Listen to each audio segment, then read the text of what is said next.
This story happened at Thammasat University in Bangkok, Thailand. The campus sits in the older part of the city, near the government buildings and historical landmarks, as well as the famous Chao Phraya River that flows through the whole city. It is one of Thailand's most famous, well-known universities, and for many students, Thammasat University represents debate, activism, and political thought. People who study there are aware that the campus is not just a place for classes. It has a past that shaped the country. On 6th October 1976, violence broke out in Thammasat University during a period of political unrest. Students had gathered on campus to protest, and the situation escalated into an attack from the soldiers. Many students were killed. It remains one of the most painful and controversial events in modern Thai history. In Thailand, this important historical event is known as the Thammasat Massacre. The buildings where those events unfolded are still in use today. Lecture halls, offices, staircases, and lifts remain part of daily life of the students. There is no visible marker on every wall that tells you what happened there decades ago. Students walk the same corridor without thinking about it. Among those buildings, there is one particular lift in particular that the students refer to as the red lift. The story passed down through generations says that during the chaos in 1976, some students tried to escape by taking that lift to a higher floor to hide from the shooting. When the doors opened, armed soldiers were already waiting outside. The soldier opened fire into the lift, taking the lives of the students inside, painting the whole lift red with blood. Whether that detail is literal or symbolic, no one can fully confirm, but the name remained until today. Officially, it is just known as an old elevator in a university building, but unofficially, students avoid using it alone at evenings and night times. This story starts with a student named Narin. He was in his final year studying film production.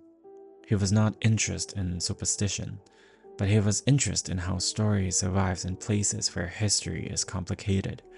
He believed that what lingers in a building is memories, not something supernatural. When he and his classmate decided to make a short documentary about campus myths, the red lift felt like an obvious subject. At first, it was only a research topic.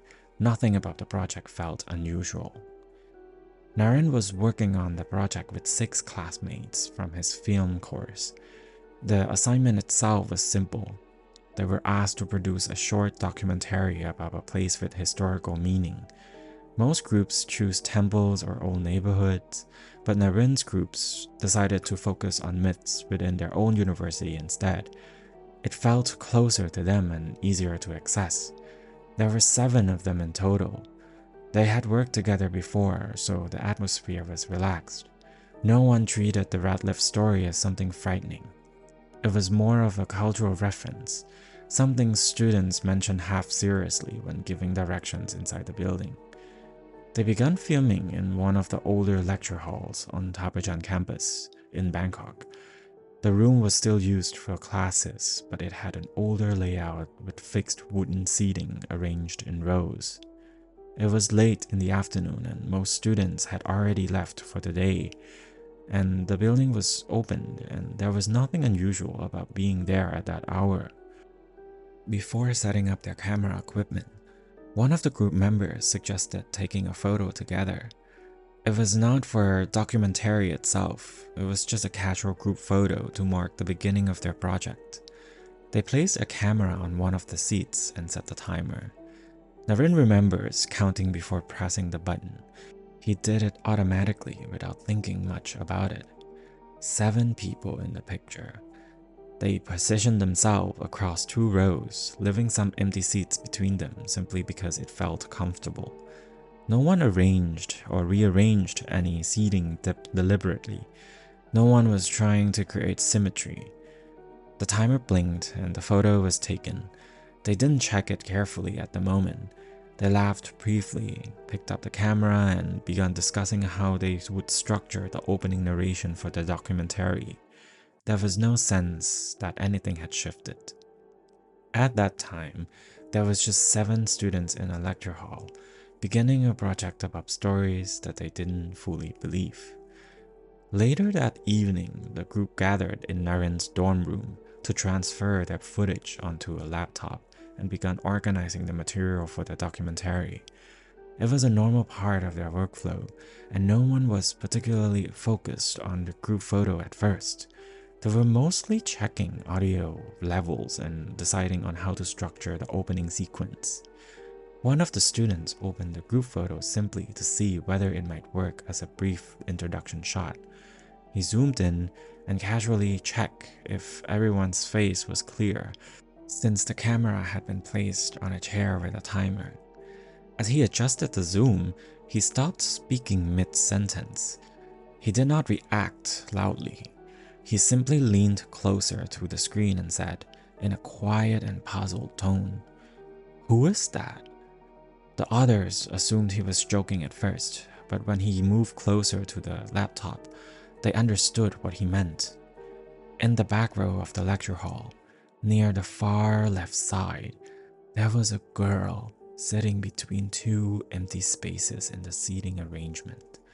She was dressed in a white university button-up shirt and a black skirt, which was completely normal for a student at Thammasat University.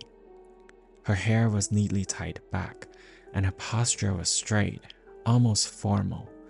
Her hands were placed together on her lap, and she was looking directly at the camera with a small, composed smile. There was nothing exaggerated about her expression. It did not look distorted or unnatural. It looked like the kind of smile someone gives when they are aware that a photo is being taken. The problem was not how she looked. The problem was that none of them recognized her. There had only been 7 people in that room that afternoon, and all 7 of them were visible in the photo. When they counted carefully, they could clearly identify each of their own faces in the image. After counting the 7, the girl remained. They tried to think logically about what might happen. It was possible that someone had entered the lecture hall quietly while they're setting up the timer and sat down without speaking. The building had not been locked. Students sometimes walked through empty rooms to take phone calls or rest. But when they replayed the moment in their minds, none of them could remember the sound of the door opening or closing. No one remembered seeing a stranger sit down. The entire photo had taken less than 10 seconds to capture, and they had been facing towards the camera the entire time.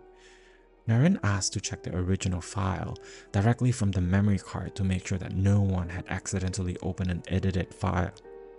The metadata showed that it had been taken at the correct time and location, and there were no signs of manipulation. He zoomed in further, expecting the image to lose clarity, as digital zoom normally creates grains and distortion.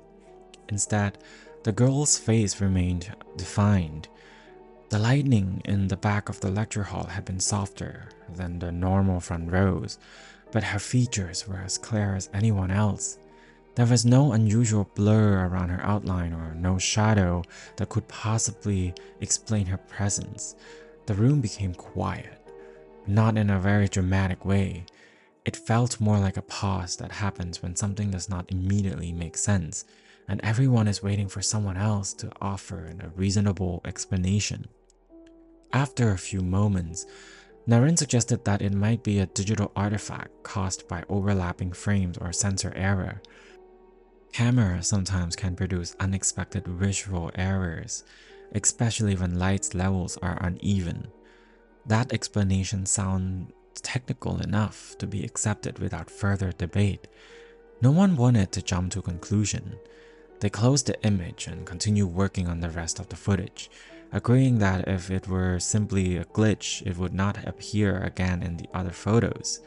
At one point, it was just one unfamiliar face in an image, and there was no clear reason to believe it was anything more. The next day, The group returned to the campus to continue filming, and although the photograph from the night before remained in the back of their minds, no one openly suggested that they should stop the project. The more reasonable approach, at least to Narin, was to gather more material and treat the previous image as a technical error unless proven otherwise. Their next location was the Red Lift itself. The building that housed the lift was still in regular use, and during the day it felt like any other university building. Students moved through the hallways without hesitation. Staff members used the same corridor. There were no warning signs and no restricted access areas, and nothing that visually suggested that the lift was different from any other elevator on campus. Before entering, Narin counted again, almost automatically. 7 people. They stepped inside together, carrying their camera equipment, and the interior was small, but ordinary, with metal walls and a control panel that showed the floor numbers above the door. One of the students began recording a short segment in which he explained in calm and factual language why the lift had earned its nickname. He mentioned that during the events of October 1976, some students had reportedly tried to escape through this lift, and that it had since become a part of campus folklore. He didn't dramatize the story, and he did not describe the violence in detail. He simply stated the context. When he finished speaking, there was a brief silence, not because anyone was frightened, but because everyone was considering how to frame the history respectfully in their documentary. Narin pressed the button for a 3rd floor, which was where they planned to film the corridor outside. The lift began to move upward in a steady, normal motion. About halfway through, it stopped. No one had pressed any other button. The doors simply just opened slowly. Outside was an empty corridor. The lights were on and the hallway looked completely ordinary. There were no signs indicating a malfunction, and no one was standing there waiting. They exchanged brief glances, and one of them suggested that someone on another floor might have pressed the call button before changing their mind. It was a simple explanation and one that makes sense in an old building. The doors remained open for a few seconds before closing automatically. As the lift resumed moving, someone said that they should take a photo inside for documentation.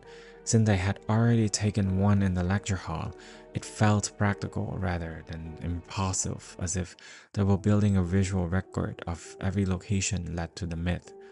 They stood closer together to fit onto the frame, and Narin raised the camera to capture the image. No one rearranged themselves deliberately. No one left a space behind them on purpose. The photo was taken and the lift reached the 3rd floor without further interruption. They stepped out and filmed a few quiet shots out of the hallway for the documentary, and then left the building. At that moment, nothing about the experience felt alarming. The lift had stopped briefly, and that could also happen in older buildings. The corridor had been empty and the doors had functioned normally. If there had been any lingering discomfort, it was mild and easily dismissed. To Narin, the most important thing was consistency. If the first image had been a glitch, then the second image would show nothing unusual. If the second image also contained something unexplainable, then he would have to reconsider his assumptions. Until then, there was no reason to treat the rat lift as anything other than just an old elevator attached to a difficult history. And history, he believed, does not appear in photographs. That evening, the group gathered again in Narin's dorm room to review the material from the rat lift. The mood was quieter than the night before, though no one explicitly said they were uneasy. They were focused on organizing footage and trimming unnecessary clips, treating the lift segment as just another part of the documentary. When Narin opened the photo taken inside the lift, he expected it to confirm what he had already told himself, which was the first image in the lecture hall had been a digital error and nothing more. At first glance, the photo appeared ordinary. All 7 of them were visible inside the lift, standing alone closer together. The frame was slightly tight because of the small space, but everything looked consistent with their memory. Then someone noticed the back corner. The same girl was standing there. She was positioned near the control panel, slightly behind the group, as if she had been standing there quietly the entire time. She was wearing the same white shirt and the black skirt. Her hair was tied back neatly and her hands were folded in front of her, and she was looking directly at the camera. Her expression was unchanged. It was calm, composed, almost patient. No one spoke immediately. The first reaction was not fear, but confusion. The group leaned closer to the screen and counted again. 7 familiar faces, and her face. Narin zoomed closer and slowly, and expecting to see pixel distortion or evidence that the image had been layered accidentally. Instead, her outline remained clean. There was no visible blending with the metal wall behind her, and no shadow could logically create the shape of a person. He scrolled through the other photos taken that day. In the shots of the corridor outside of the lift, she was not there. In the clips recorded seconds before entering the lift, there was no sign of anyone else standing nearby. They returned to the lift photo and studied the details more carefully. Above the doors, the floor indicator was glowing red. That part itself was not unusual, since the lift displays often lights up when moving or closing, right? What stood out was that there was no number visible in the indicator. It disappeared, and the light just appeared as a blank red display. Narin checked the building's floor listing online again. There was no missing floor number in that building. The 3rd floor, which they had selected, existed, and so did the 2nd floor or the 4th floor. There was no unmarked level in between. Someone suggested that perhaps the angle of the camera had obscured the number, making it appear blank. That explanation was possible, though when they compare it to other photos taken inside the lift on different days, the numbers had always been visible from similar angles. The atmosphere in the room shifted in a way that was difficult to define. It was not dramatic, no one panicked, but the tone of the conversation just changed. They were no longer discussing the camera settings or editing transitions. They were speaking more quietly, focusing only on the image. For the first time, Narin felt something personal in that situation. The lecture hall photo had been strange, but it could still be dismissed as a single error. Seeing the same person appear again in a different location made the explanation less simple. He even considered whether someone might be deliberately manipulating their files as a prank. However, the camera had remained with them the entire time, and the memory card had not left Narin's possessions. He reopened the lecture hall photo to compare the 2 images side by side. The girl's posture was nearly identical in both images. The same slight angle of the head, and it didn't feel like 2 separate accidents. It felt consistent. At that moment, the project stopped feeling like a documentary about myth and began to feel like something else. The group did not say that out loud, but their behavior reflected it. No one suggested abandoning the project yet, but the enthusiasm that they had shown earlier was replaced with caution. The red lift was no longer just a subject of research, it had become a part of the footage. The following day, one of the group members suggested visiting the university archive room to look through older yearbooks and records from the mid-1970s. The suggestion did not come from fear, but from curiosity. If the girl in the photos resembled someone from that era, then at least there would be a historical reference point. It felt like a practical step rather than a dramatic one. The archives at Thammasat University are accessible to students for research purposes. especially for projects related to campus history. Narin did not go that day. Instead, his friend Preacha went alone and sent updates through the group chat. He searched specifically for photographs taken in early October 1976, just days before the violence occurred. The goal was not to confirm a haunting, but to compare faces, uniforms, and seating arrangements in old lecture halls. Eventually, Preacha found a class photograph dated back at 4th October 1976. It showed 7 students seated in a lecture hall that looked similar to the layout to the one that Narin's group had used. The image quality was lower as expected from a printed photo that had been scanned decades later, but the faces were still identifiable. Preacher took a photo of the yearbook page and sent it to the group. When Narin opened the image on his phone, nothing appeared unusual at first. 7 students were visible in the frame. The back row had 3 people seated with small gaps between them. Then, Preacher sent another message. Look at the space between the 2 on the left. Narin enlarged the image. Between the 2 students on the left side of the back row, the spacing seemed slightly wider than the others. It was subtle, and it could easily have been a result of the original photo had been cropped or printed. However, when Narin zoomed in further, he noticed something faint within that gap. There was a curve that did not align with the wood paneling behind the seats. It resembled the edge of a mouth. He told himself that the printed photographs that degrade over time and that the shapes can emerge from damaged film and uneven scanning.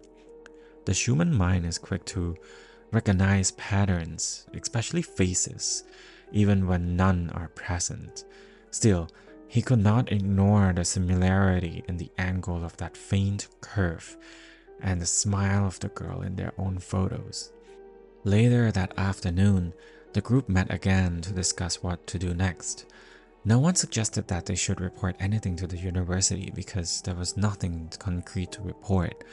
They had no missing person, no malfunctioning lift, and no physical evidence beyond digital images that could be dismissed as technical errors.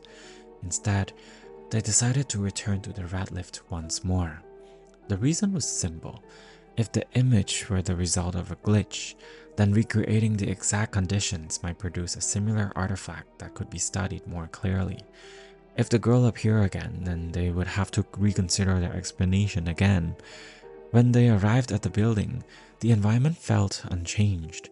Students were moving through the corridors as usual. The lift doors opened and closed normally for others. Before entering, Narin counted again, this time deliberately and loudly. 7 people. They stepped inside and positioned themselves close together so that there would be no empty space in the back corner. The intention was to remove any visual gaps where a figure could appear. Instead of using a timer this time, Narin will be the one who stays behind the camera and takes the photo instead. He wanted full control over the frame. So when the door of the lift closed and he raised his camera, he checked the screen briefly to ensure everyone was visible. 6 faces in the image. He pressed the shutter and the lift reached to the next floor without stopping unexpectedly. He stepped out and everyone also stepped out and returned to the dorm room to review the image. When Narin opened the file, he didn't speak immediately. All 6 of his friends were visible in the lift, but Aran, who was one of the friends in the group, who had been standing near the door and speaking seconds before the photo had been taken, suddenly noticed something. In the back corner next to Aran was Narin himself. His hands were folded in front of him. He was smiling directly at the camera that he was certain he had been holding. The rest of the group leaned closer to the screen. No one raised their voice. They recounted the faces again. 6 people. And then, in the corner of the photo, stood Narin. The version of him inside the image was not blurred or partially hidden. He was clearly present, positioned slightly behind others. Aaron insisted that he also counted everyone before the photo had been taken. He described where he had been standing and he had shifted slightly when the doors closed. That would only mean there were two Narins in two different positions all at once. The one behind the camera in reality and inside the lift in the photograph, standing behind Aaron. For the first time, none of them suggested a technical explanation. They did not argue, they did not shout. They simply looked at the image and understood that something about it could not be reproduced through normal camera error. The project had stopped being researched. It had become a direct involvement.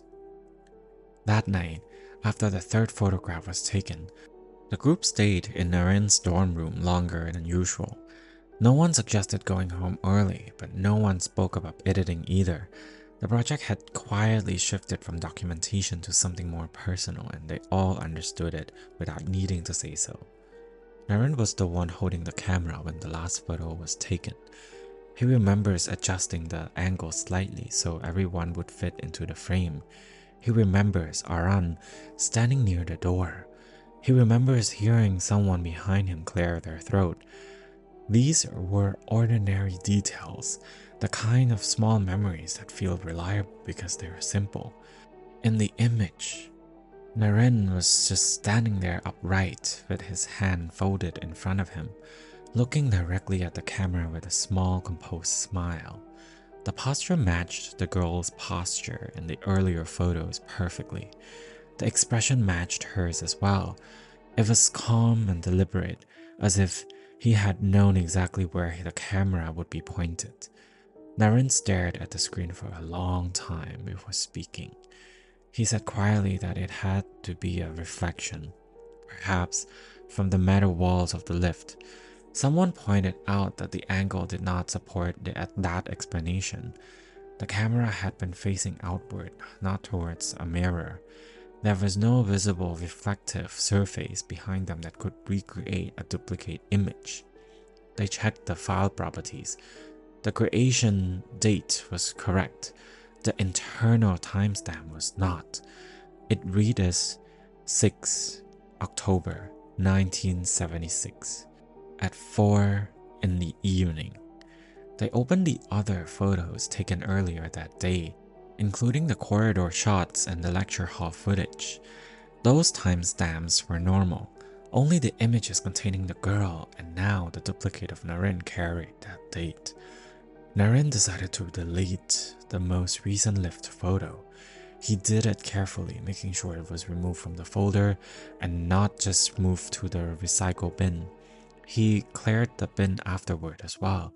He shut down the laptop and went to sleep.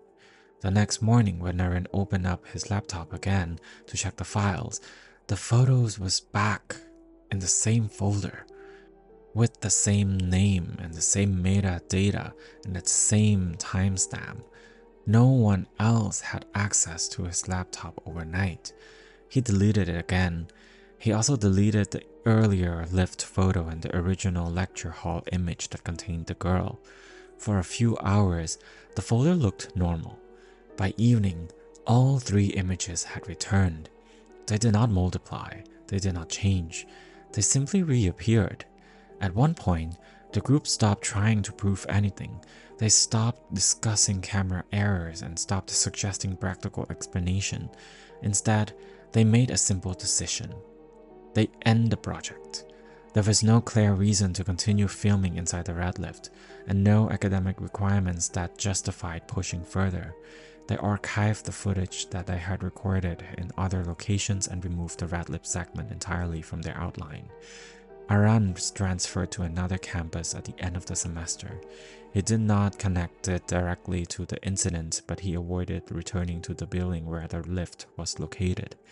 Narin kept the external hard drive where the images were stored, but he stopped opening the folder. He didn't delete it again, he didn't share it, he simply left as it was. The lift continue operating normally, and students continue stepping inside without hesitation. There was no records of malfunction, no missing students, no official investigation. The only thing that changed was that Narin stopped taking photos inside elevators. Several months has passed before Narin opened the folder again. By that time, the semester had ended and the documentary project has quietly been replaced with another assignment that required less emotional weight. The red lift segment had never been submitted and the group rarely mentioned about it after deciding to abandon that part of the project. Life continued in normal ways. Narin graduated and he transferred his files from an old laptop to a new external drive. One evening, while organizing the folders, he came across the project documentary that contained the photographs from the lecture hall and the lift. He did not open it since the night that they stopped filming. He hesitated for a moment, but curiosity felt stronger than caution. When he opened the folder, the 3 images were still there. He began with the lecture hall photo. At first glance, it appeared completely ordinary. 7 students were seated across 2 rows. There was no unfamiliar figure in the back row, and nothing immediately suggested that the image had ever been different. He studied it more carefully. The arrangement was not how he remembered it. The seat in the second row, where he was certain he had been sitting that afternoon, was empty. The remaining 6 students were positioned slightly closer together, as if they had shifted inward to close a space that no longer existed. There were 7 people in the image, and the girl was nowhere to be seen. But everyone's position was different from what he remembered. Narin moved to the first lift photograph. 7 students stood inside the elevator. The unfamiliar girl was no longer present, and the red floor indicator above the door displayed a normal floor number. The image looked like any ordinary group photo taken inside a lift. Then he opened the final photograph. 7 figures stood inside the red lift. Narin was standing there at the back corner, his hand folded neatly in front of him, and he was looking directly at the camera. His posture was composed and still, and his expression was calm in a way that did not match his memory of that moment. In reality, he had been holding the camera and speaking to the others seconds before pressing the shutter button of the camera. In the image, he was not holding anything else. He appeared positioned slightly behind the group as if he had been there the entire time. He enlarged the image slowly and examined his own face. The expression was not exaggerated or distorted. It was not aggressive or unnatural. It was simply steady and deliberate, like someone posing carefully for a formal photograph. He checked the file information and the creation date remained the same, but the internal timestamp was still 6 October 1976. He compared it to the other 2 files stored on the drive. No other images carried that date. There was no visible sign of editing, no duplication error, no corrupted pixels. The image did not flicker or shift when reopened. It remained consistent. Narin closed the folder without deleting anything. He didn't really attempt to show the photos to anyone outside of the original group. He didn't contact the university archive again, and of course, he did not revisit the building to test the lift once more. There was no practical step left to take that would produce a clearer answer. To this day, Narin does not like to take photographs inside elevators anymore, and he does not look at reflections for longer than necessary. Not because he expects to see someone unfamiliar standing behind him, but because he is no longer certain that every version of himself in a photograph belongs to the same moment in time. So, Narin never found an explanation for the photos. The files are still saved on an old external drive. He had not deleted them, but he also does not open them anymore. Not because he is afraid something will change, but because he already checked enough times. The lift still works, nothing is unusual, and if you visit Thammasat today, you would not notice anything strange. It looks like any other university building. People press the button, wait, step inside, and leave. The red lift does not make noise. It does not malfunction, and it does not trap people inside. It simply just operates like normal elevator. And maybe that is what makes it harder to explain. It's because sometimes if something dramatic had happened again, there would be a report, a headline, or a witness. Instead, there are only a few photos saved on a drive, marked with a date from 1976, showing a version of someone standing somewhere he never stood. No one disappeared, no one was hurt, nothing followed Narin's home, and of course, the image still remains. And that is the end of the story. I hope you enjoyed the story, and I will talk to you in the next story. Goodbye.